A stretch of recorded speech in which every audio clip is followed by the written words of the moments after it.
Hello my dear student, welcome to my YouTube channel. आप सभी का स्वागत है हमारे इस यूट्यूब चैनल में।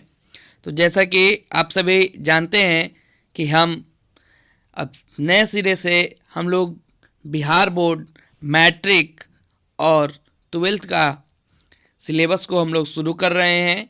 तो पार्ट 1 का सिलेबस डिस्क्रिप्शन बॉक्स में लिंक दिया गया है, उसका बताया गया है। साथ ही साथ पार्ट 1 यानी एक श्रम विभाजन और जाति प्रथा की पूरी व्याख्या के साथ उसमें आपको बताया गया है और MCQ क्वेश्चन भी करवाए गए हैं। अब हम लोग पाठ के प्रश्न उत्तर की वीडियो लेकर आए हुए हैं और इसके बाद हम लोग द्वितीय पाठ 20 के दांत करेंगे। ऐसे ही सारे जो भी चैप्टर आपके गोधली और हिंदी और संस्कृत में हैं, ये सब के सब हम लोग इस चैनल के माध्यम से करेंगे। अगर आप लोग का सपोर्ट रहा तो हम सभी विषयों का इस चैनल के माध्यम से बिल्कुल मुफ्त में आप लोग का सिलेबस कवर कराएंगे। तो अगर आप इस वीडियो को पहली बार देख रहे हैं तो चैनल को ज़रूर सब्सक्राइब कर दीजिएगा ताकि आपको आने वाली जो भी वीडियो हैं वो हमेशा मिलते रहे। आपके एक सब्सक्राइब करने से सारे जो भी सिलेबस हैं हमें बहुत ही एनर्जी मिलेगी और लगेगा कि आप पढ़ना चाहते हैं। तो हम लोग चैप्टर में जो भी सवाल हैं उसके प्रश्न उत्तर लेकर आए हैं। चैप्टर में सवाल हैं, अगर आप नहीं पढ़े होंगे तो डिस्क्रिप्शन बॉक्स में लिंक होगा, आप पहले चैप्टर पढ़ लीजिए, MCQ क्वेश्चन कर लीजिए, तब प्रश्न उत्तर कीजिए। माय डियर स्टूडेंट, क्वेश्चन है, लेखक किस विडंबना की बात करते हैं? विडंबना का स्वरूप क्या है? यानी लेखक जो हैं भीमराव अंबेडकर, वो विडंबना की बात करते हैं और विडंबना का स्वरूप क्या है? तो इसका राइट आंसर यानी इसका आंसर है, आधुनिक युग में भी जातिवाद के पोषकों की कमी नहीं है। यानी आज के युग में भी जातिवाद जो है बहुत ही चरम सीमा पे, जिसे विडंबना कहते हैं। कौन? भीमराव अंबेडकर। विडंबना का स्वरूप यह है कि आधुनिक सभ्य समाज कार्य कुशलता के लिए श्रम विभाजन को आवश्यक मानता है। यानी कार्य कुशलता, जिसके प्रति जो कार्य अच्छा लगता है वो उसी कार्य को करता है। लेकिन ऐसा नहीं है, क्योंकि जाति प्रथा भी श्रम विभाजन का ही दूसरा रूप है, इसलिए इसमें कोई बुराई नहीं है। यानी इसका स्वरूप आधुनिक समाज में बहुत सारी चीज़ें। ओके माय डियर स्टूडेंट, तो इसका राइट आंसर ये है। अगर आप लिखना चाहते हैं तो आप स्क्रीनशॉट ले सकते हैं, अदरवाइज हम आगे बढ़ते हैं। दूसरा क्वेश्चन है, जातिवाद जातिवाद के पोषक उसके पक्ष में क्या तर्क देते हैं? ठीक है, तो इसका राइट आंसर है, यानी जातिवाद के पोषक उसके पक्ष में यह तर्क देते हैं कि आधुनिक समाज कार्य कुशलता के लिए श्रम विभाजन को बेहद आवश्यक मानता है। यानी कार्य कुशलता से जो भी आपके अंदर कार्य कुशलता है कुछ कार्य करने की, तो श्रम विभाजन को बहुत ही आवश्यक माना जाता है। अगर हमें कोई काम दे दिया गया घर बनाने का और घर बनाने के लिए हमारे पास कोई कार्य कुशलता है ही नहीं, तो हम ये जो अच्छा नहीं हो सकता, वो उस कार्य को हम अच्छे से नहीं कर सकते। इसीलिए कामों का बंटवारा श्रम के विभाजन के रूप, श्रम के आधारित, यानी जिसको कार्य कुशलता है उसके आधार पर किया जाना चाहिए, आवश्यक माना जाता है। क्योंकि श्रम विभाजन जातिवाद का दूसरा रूप है। ठीक ना, क्योंकि श्रम विभाजन से ही हम क्या कह देते हैं कि जो लोहा का काम करता है लोहार कर देते हैं, जो लकड़ी का काम करता है बढ़ई कर देते हैं। तो अलग अलग प्रकार से हम लोग क्या करते हैं कि इसमें जातिवाद को बांट देते हैं, इसलिए इसका दूसरा रूप है। इसलिए जातिवाद में कोई बुराई नहीं है, बल्कि उसके श्रम पर आधारित जो भी काम का किया जा रहा वो है। यानी अगर कुशलता के आधार पर किया जाएगा तो नहीं होगा। प्रश्न संख्या 3, जातिवाद के पक्ष में दिए गए तर्कों पर लेखक की प्रमुख आपत्तियां क्या हैं? तो इसका राइट आंसर है कि जातिवाद के पक्ष में दिए गए तर्कों पर लेखक का कहना है कि जाति प्रथा श्रम विभाजन का स्वाभाविक विभाजन नहीं है। यानी ऐसा विभाजन नहीं होना चाहिए, क्योंकि यह श्रम विभाजन के साथ साथ श्रमिकों का विभाजन करती है।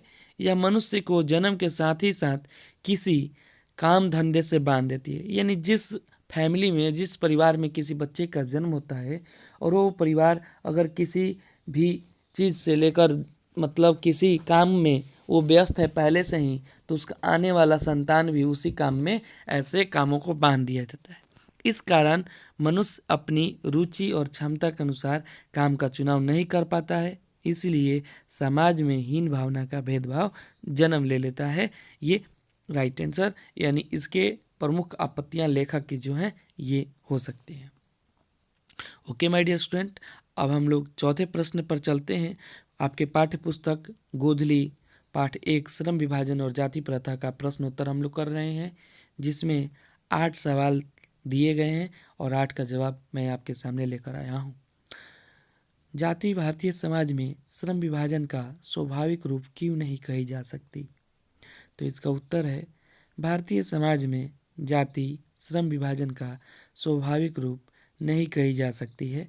श्रम के नाम पर श्रमिकों का विभाजन है। श्रमिकों के बच्चे को अनिच्छा से अपने बपौती का काम करना पड़ता है, जो आधुनिक समाज के लिए स्वाभाविक रूप नहीं है। माय डियर फ्रेंड्स, अब हम लोग 5वें प्रश्न की तरफ चल रहे हैं और 5वां प्रश्न है, जाति प्रथा भारत में बेरोजगारी का एक प्रमुख और प्रत्यक्ष कारण कैसे बनी हुई है? तो इसका उत्तर है, जाति प्रथा मनुष्य को जीवन भर के लिए पेशे में बांध देती है। उसे कोई अन्य पेशा चुनने की अनुमति नहीं देती है, भले ही पेशा अनुपयुक्त और पर्याप्त होने के कारण वो भूखे मर जाए। यानी उसके पेशा वो काम लायक हो या नहीं हो, वो भूखे मर जाए, लेकिन तब पर भी पेशे में चुनने की अनुमति नहीं मिलती है। किंतु भारतीय हिंदू धर्म की जाति प्रथा व्यक्ति को परंपरागत होने के बावजूद ऐसा चुनने की अनुमति नहीं देती है जो उसका पैतृक पेशा ना हो। इस प्रकार पेशा परिवर्तन की अनुमति ना देकर जाति प्रथा भारतीय समाज में बेरोजगारी का एक प्रमुख और प्रत्यक्ष कारण बनी हुई है। ठीक ना, यानी एक प्रमुख और प्रत्यक्ष कारण कैसे बनी हुई है ये जानते हैं हम लोग कि कभी भी किसी का जो हॉबी रहता है यानी रुचि के अनुसार काम को करने के लिए नहीं मिलता है और वो किसी ऐसे ही काम को करने लगता है जिसके कारण काम नहीं कर पाता तो वो मर जाता है। तो बहुत सारी प्रमुख कारण और बेरोजगारियां हैं। छठा प्रश्न, लेखक आज के उद्योगों में गरीब और उत्पीड़न से भी बड़ी समस्या किसे मानते हैं और क्यों? यानी गरीबी और उत्पीड़न किसे माना जाता है और क्यों? लेखक आज के उद्योगों में गरीबी और उत्पीड़न से भी बड़ी समस्या जाति प्रथा को मानते हैं। जाति प्रथा के कारण पेशा चुनने में स्वतंत्रता नहीं होती। मनुष्य की व्यक्तिगत भावना तथा व्यक्तिगत रुचि का इसमें कोई स्थान नहीं होता। मनुष्य बस जहाँ काम करने वालों का न दिल लगता हो न दिमाग, कोई कुशलता कैसे प्राप्त की जा सकती है? अतः यह निर्विवाद रूप से सिद्ध हो जाता है कि आर्थिक पहलू से भी जाति प्रथा तथा हानिकारक प्रथा है, गरीबी और उत्पीड़न से भी बड़ी समस्या है। ओके माय डियर स्टूडेंट, तो आप लोग चैनल को ज़रूर सब्सक्राइब कर दीजिएगा ताकि आपके लिए हर वीडियो जो है आपको मिलता रहे और किसी वीडियो के लिए आपको इधर उधर ना जाना पड़े। तो माय डियर स्टूडेंट, अब हम लोग 7वें प्रश्न की ओर बढ़ रहे हैं और 7वां प्रश्न है, लेखक ने पाठ में किन प्रमुख पहलुओं से जाति प्रथा को एक हानिकारक प्रथा के रूप में दिखाया है? तो उत्तर है, जाति प्रथा के कारण श्रमिकों का अस्वाभाविक विभाजन हो गया है। आपस में ऊंच नीच की भावना भी विद्यमान हो गई है। जाति प्रथा के कारण अनिच्छा यानी लोगों की इच्छा नहीं है, पुश्तैनी पेशा अपनाना पड़ता है, जिसके कारण मनुष्य की पूरी क्षमता का उपयोग नहीं हो पाता। आर्थिक विकास में भी जाति प्रथा बाधक है। तो इसके बहुत सारे कारणों पहलुओं से जाति प्रथा को हानिकारक रूप में दिखाया गया है। तो इसका राइट आंसर ये है। 8वां प्रश्न, जो कि अंतिम प्रश्न है पाठ्य पुस्तक का, वीडियो को स्किप ना करते हुए आप लाइन बाय लाइन देखें। सटीक सवाल आपको एग्जाम में बहुत ही अच्छे मार्क्स आएंगे आप अगर ऐसे फॉलो करते हैं तो। सच्चे लोकतंत्र की स्थापना के लिए लेखक ने किन विशेषताओं को आवश्यक माना है? तो उत्तर है, डॉक्टर भीमराव अंबेडकर ने सच्चे लोकतंत्र की स्थापना के लिए बहुत सारी विशेषताओं का उल्लेख किया है। जैसे सच्चे लोकतंत्र के लिए समाज में स्वतंत्रता चाहिए यानी फ्रीडम चाहिए, आज़ादी, समानता चाहिए, इक्वलिटी चाहिए, भातृत्व भाईचारा चाहिए, भाई जैसा भावना की वृद्धि हो, यानी ऐसा अगर वृद्धि हो तो सच्चे लोकतंत्र की स्थापना की जा सकती है। दूसरा, समाज में बहुविध हितों में सबका भाग होना चाहिए, यानी जितने भी समाज में जो भी सारे चीज़ हो रहे हैं सबका हर का एक का भाग होना चाहिए, सब साथ मिलकर काम को करते रहें और सबको उनकी रक्षा के प्रति सजग रहना चाहिए।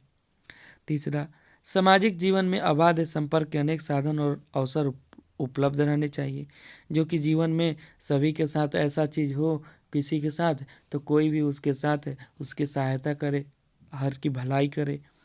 और ऐसा रहना चाहिए कि मानो दूध पानी के मिश्रण की तरह भाईचारा हो। जैसे एक दूध में कितना भी पानी डाल दें तो उसमें पानी पता नहीं चलता, तो ठीक उसी प्रकार भाईचारा भी समाज में ऐसे ही रहना चाहिए ताकि पता ना चले कि कौन क्या है और कौन क्या नहीं, यानी भेदभाव नहीं होना चाहिए। तो ओके माय डियर स्टूडेंट, इस वीडियो में हम सभी ने सीखा श्रम विभाजन एवं जाति प्रथा, जो कि एक निबंध था, उसके प्रश्न उत्तर। आप सभी ने अभी तक पाठ 1 का व्याख्या यानी पाठ नहीं पढ़ा होगा तो ज़रूर पढ़िएगा, डिस्क्रिप्शन बॉक्स में लिंक है। साथ ही साथ 10वीं क्लास में क्या क्या सिलेबस में आते हैं क्या नहीं वो भी आपको मिल जाएगा, और इसके MCQ प्रश्न और प्रश्न उत्तर। तो हम लोग ऐसे ही सारे चैप्टर को पढ़ते जाएंगे और सॉल्व करते जाएंगे। Okay my dear student, please subscribe my channel.